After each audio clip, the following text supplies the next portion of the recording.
بسم اللہ الرحمن الرحیم نحمدہ ونصلی علی رسولہ الکریم اما بعد۔ پیارے پیارے بچوں، ننھے منھے پھولو، اللہ تعالیٰ آپ سب کو ہمیشہ خوش رکھیں۔ الاحسان اکیڈمی والے چچا کی طرف سے السلام علیکم ورحمۃ اللہ وبرکاتہ۔ پیارے بچوں، ہماری کہانی چل رہی ہے مسجد اقصی اور فلسطین۔ اس کا ایک حصہ ہم سن چکے ہیں، آج ہے اس کا دوسرا حصہ۔ پیارے بچوں، یہ جو فلسطین ہے اس کو پہلے کنعان کہتے تھے۔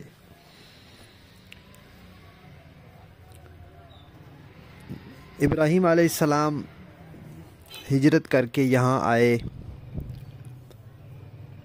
ان کے دو بیٹوں کا قرآن پاک میں تذکرہ آتا ہے، ایک حضرت اسماعیل اور دوسرے حضرت اسحاق۔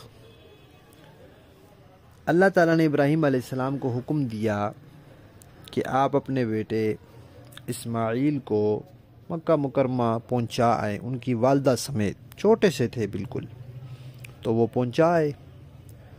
تو ایک بیٹا اور ایک بیوی وہاں مکہ مکرمہ چلے گئے، اور دوسری بیوی جو تھی ابراہیم علیہ السلام کی وہ وہیں فلسطین میں رہیں، اور دوسرا بیٹا بھی اللہ تعالیٰ نے وہیں ان کو دیا جن کا نام تھا اسحاق۔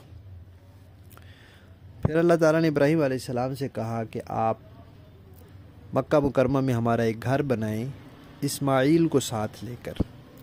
تو انہوں نے حضرت اسماعیل کو ساتھ لیا اور بیت اللہ شریف کی بنیادیں نئے سرے سے بنائیں، جہاں پہلے آدم علیہ السلام نے بنائی تھیں۔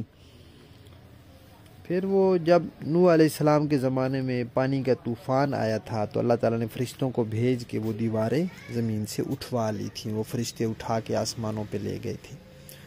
تو اب وہاں وہ دیواریں باقی نہیں رہی تھیں، البتہ زمین کے اندر جو بنیادیں تھیں وہ باقی تھیں۔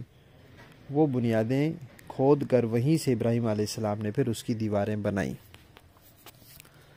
جب یہ بنا لیا انہوں نے تو اس کے 40 سال بعد پھر اللہ تعالیٰ نے ان کو حکم دیا کہ اب آپ فلسطین میں بھی ایک مسجد بنائیں، اور اللہ تعالیٰ کے حکم سے اپنے دوسرے بیٹے کو ساتھ لیں۔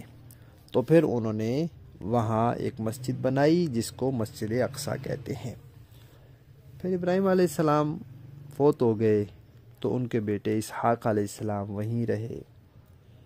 پھر اسحاق علیہ السلام فوت ہو گئے تو ان کے بیٹے تھے حضرت یعقوب علیہ السلام، وہ وہیں رہے۔ پھر یعقوب علیہ السلام کے ایک بیٹے تھے حضرت یوسف علیہ السلام۔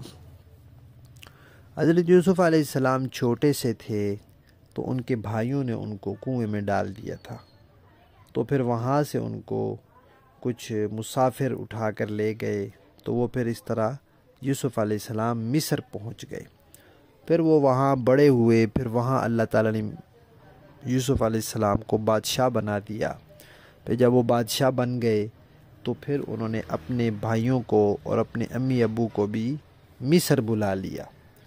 تو پھر ابراہیم علیہ السلام کے جو پوتے تھے حضرت یعقوب علیہ السلام، جو وہاں فلسطین میں تھے، وہ پھر وہاں سے مصر چلے گئے، اور پھر اس کے بعد وہ لوگ تو فوت ہو گئے، پھر آگے ان کی اولادیں وہاں رہیں، تو وہ کوئی 400 سال کے قریب وہاں مصر میں رہے۔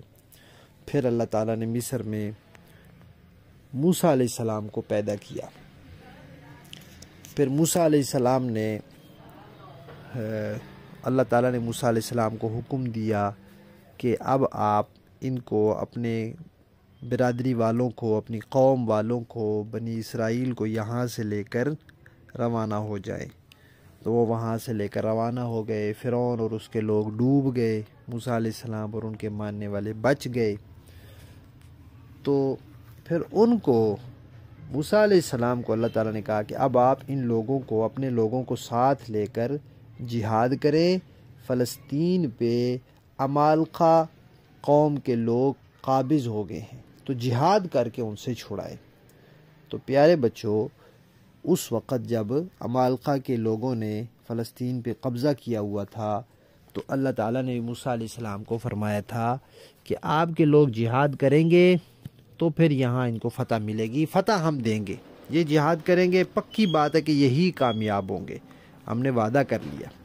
لیکن وہ جو موسیٰ علیہ السلام کے ساتھ لوگ تھے وہ جہاد کے لیے تیار ہی نہیں ہوئے۔ انہوں نے کہا جی وہ تو بڑے طاقتور ہیں، وہ تو بڑے زور آور ہیں، ہم تو ان سے لڑ نہیں سکتے۔